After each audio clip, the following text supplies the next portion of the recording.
دوسرے ایک بہت بڑی اہم اس سے بھی بالا حکمت ہے، وہ یہ ہے کہ اللہ تعالیٰ خالق ہے اور اس نے ہمیں یہ سکھایا کہ میری اجازت کے بغیر سور کی بحث نہیں ہے، کوئی جانور بھی تم نہیں مار سکتے، جانور کو اپنی ایک حرمت حاصل ہے، اس لیے جن جانوروں کو ذبح کرنے کا حکم ہے اس سے پہلے بسم اللہ اللہ اکبر پڑھنے کی تلقین فرمائی، یہ یاد دلانے کے لیے کہ مالک کی اجازت سے میں ایسا کر رہا ہوں، اپنی طرف سے مجھے کسی جان تلف کرنے کا کوئی حق نہیں۔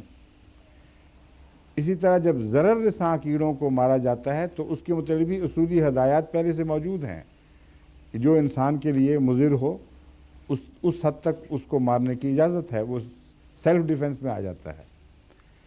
لیکن درمیانی قسم کے جانوروں کو مارنا رسول اللہ صلی اللہ علیہ وسلم نے بھی پسند نہیں فرمایا۔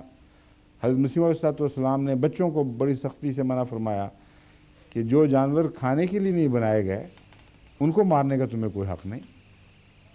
کوے ہیں یا دوسرے چھوٹے چھوٹے بلبل خوبصورت پرندے ہیں چھوٹے چھوٹے، اس سے منع فرماتے تھے۔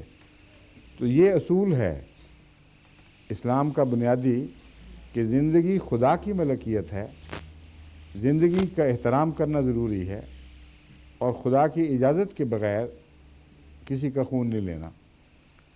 اب اللہ تعالیٰ ایک جانور سے منع فرما دیتا ہے کہ اس کو نہیں کھانا، مالک ہے، اس کا حق ہے، اگر آپ اس کو کھائیں گے تو ساری چیزیں جو کھاتے ہیں وہ زبردستی کی ہو جائیں گی اور اجازت سے نہ ہوئیں بلکہ دھینگا مشتی کی باتیں بن جائیں گی، جس طرح حق نہ بھی ہو تو ایک آدمی چرا لیتا ہے اور جہاں روکا جائے وہاں رک جائیں تو ساری چیزیں حلال ہو جاتی ہیں اور اجازت کے تابع ہو جاتی ہیں۔ بنیادی اصول یہ ہے کہ مالک کو حق ہے کہ نہیں، صرف یہ سوال ہے۔ خدا مالک ہے کہ نہیں؟ اگر مالک ہے تو اگر وہ کہہ دے کہ فلاں فلاں کھا لو باقی میں نہیں کھانے دیتا تو بندے کا کیا حق ہے کہ ہم پہ ثابت کرو کہ کیوں نہ کھائیں۔ اس ایک مناہی نے ایک بہت قیمتی اصول ہمیں سکھلا دیا کہ جو کچھ ہم کرتے ہیں اجازت سے کرتے ہیں اور اجازت نہ ہو تو وہاں رک جانا چاہیے۔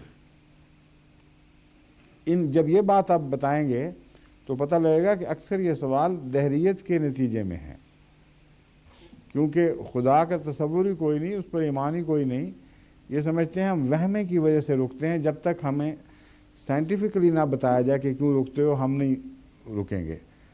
ہمارا تو رکنے کا موقف ہی اور ہے، یہاں سائنس کی بحث ہی نہیں ہے۔ آج جو میں سائنس کی بات بتا بھی دوں تو 14 صدیوں میں جو مسلمان گزرے ہیں وہ کیوں رکے ہوئے تھے، اور میری آواز سارے عالم اسلام میں کہاں پہنچے گی؟ اس لیے یہ بحث بالکل بے تعلق ہے۔ سائنسی چیزیں دریافت کر لیں، شوقیہ ذوقیہ آپ کی مرضی، لیکن رکنا حکم کے نتیجے میں ہے۔ اور سب سے بڑی بات یہ کہ یہ روک ان کے لیے بھی ہے جو کھا رہے ہیں۔ ایک اور سوال پلٹ کے یہ کرنا چاہیے کہ اسلام تو تیسرے نمبر پہ آیا ہے، سب سے پہلے یہودیت نے منع کیا اور حضرت مسیح نے حلال نہیں کیا، دکھاؤ کہاں حلال کیا ہے؟ تو پہلے تم بتاؤ کہ یہودیت میں کیوں منع ہوا تھا، عقلاً ثابت کرو، پھر ہم دیکھیں گے کہ معقول باتیں ہیں کہ نہیں۔ ہم تو اس لیے رکتے ہیں کہ خدا نے کہہ دیا۔ تم اگر رکنا چاہتے ہو سمجھ کر تو پھر پہلے یہودیت کا فلسفہ بتاؤ اور یہ بتاؤ کہ حضرت عیسیٰ کی اجازت نہ دینے کے باوجود تم نے ایک منع شدہ چیز کو حلال کیوں قرار دے دیا، اس کی اتھارٹی کیا ہے؟ سمجھ گئے؟